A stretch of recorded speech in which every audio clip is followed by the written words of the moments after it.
এরকম একটা যৌগ থাকবে, নিচের কোনটি অ্যালকেনের যৌগ, তখন আমরা কি করব, কার্বন যা থাকবে তার ডাবল করে 2 যোগ করে দেখবো ওই সংকেতের সাথে মিলে কিনা। যদি মিলে তবে সেটা হবে অ্যালকেন। এবং আমরা অ্যালকেনের নামকরণটাও আগে দেখেছি, আবার দেখব। আচ্ছা, এখানে আরও কিছু ইনফরমেশান আছে, সেটা হলো যে এদেরকে অ্যালকেন অনেকটা নিষ্ক্রিয়, এই কথার থেকে কিন্তু একটা খ মার্কের প্রশ্ন আসে যে অ্যালকেনকে বলা হয় প্যারাফিন। অ্যালকেনকে কি বলা হয়? প্যারাফিন বা স্বল্প আসক্তি। এই প্যারাফিনটা আসছে কোথা থেকে? প্যারাম। প্যারাম অর্থ স্বল্প বা অল্প, স্বল্প বা অল্প। আর অ্যাফিন্স,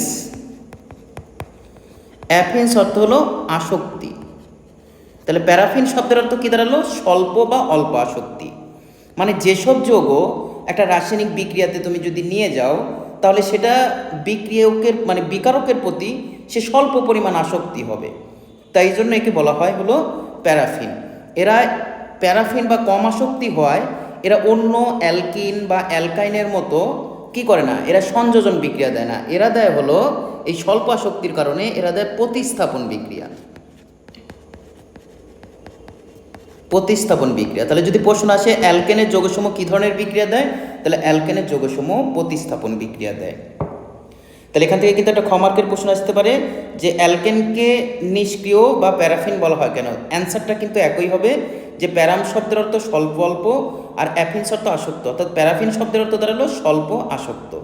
অর্থাৎ যেসব যৌগ স্বল্প আসক্ত হয়, মানে কোনো একটা বিকারকের সাথে সহজে বিক্রিয়া করতে চায় না, তখন তাকে কি বলা হয়? প্যারাফিন। কিন্তু যদি বলা হয়েছে উচ্চ তাপমাত্রা, উচ্চ চাপ কিংবা শক্তিশালী যদি আমরা প্রভাবকের উপস্থিতিতে বিক্রিয়া করাই, তবে কিন্তু এটা কি করবে? বিক্রিয়া করবে। যেরকম আল্ট্রাভায়োলেট রে বা অতিবেগুনি রশ্মির উপস্থিতিতে কিন্তু এই অ্যালকেন কি করে? বিক্রিয়া করে। অ্যালকেনের নামকরণ। আচ্ছা, অ্যালকেনের নামকরণের ক্ষেত্রে দেখো, আমরা কিন্তু এই পূর্বের ক্লাসগুলোতে দেখবে কিছু কোড নাম লিখে দিচ্ছি, যে কার্বন 1 থাকলে মিথ বলা হয়, 2 থাকলে ইথ বলা হয়, 3 থাকলে প্রোপ বলা হয়। এইগুলো কিন্তু কোড না জানলে কিন্তু আমরা নামকরণ করতে পারবো না। তাহলে অ্যালকেন সাধারণ সংকেত কী ছিল? CnH2n+2n।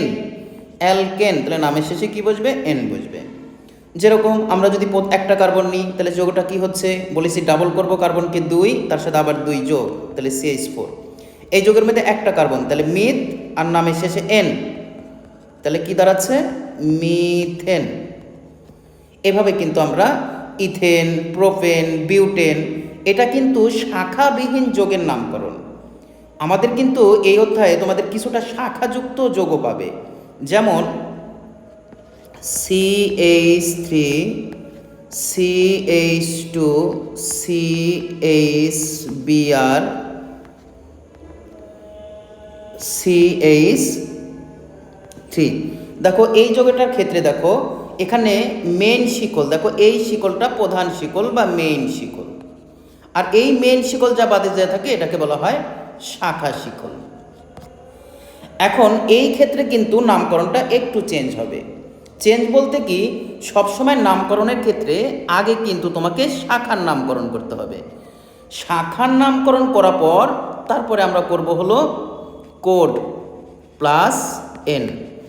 এই ফরম্যাটটা অনুসরণ করলে কিন্তু আমরা এই শাখাযুক্ত যৌগের নামকরণ করতে পারবো। তাহলে এখন দেখো এই শাখাটা কোন দিক থেকে আমাদের কাছে হবে। আমরা যদি এই দিক থেকে নামকরণ করি 1, 2, 3, 4, তাহলে দেখো 2 নাম্বার কার্বনের সাথে শাখা রয়েছে। আবার যদি সেম আমরা এই পাশ থেকে নামকরণ করি 1, 2, 3, 4, আমরা যদি এই পাশ থেকে গুণে যাই, তাহলে দেখো 3 নাম্বারে শাখা আছে। শাখা অবশ্যই যে পাশ থেকে কাছে হবে, শাখা যে দিক থেকে কাছে হবে, যে দিক থেকে কাছে হবে ওই দিক থেকে কিন্তু নামকরণটা হবে। তাহলে শাখাটা আমাদের কাছে হচ্ছে কোন দিক থেকে? দেখো ডান পাশ থেকে 1, 2, তাহলে নামকরণ এই পাশ থেকে হবে। তাহলে প্রথমে কি বলা আছে? প্রথমে শাখার নামকরণ। শাখাটা কোথায় আছে? 2 নাম্বার কার্বনের সাথে, তাহলে 2। এখন এই শাখাটা কে? শাখাটা দেখো ব্রোমিন। মনে রাখবে, যদি হ্যালোজেন কোনো মৌলযুক্ত থাকে, আমরা একটু উপরে লিখে দিই x, x মানে হ্যালোজেন।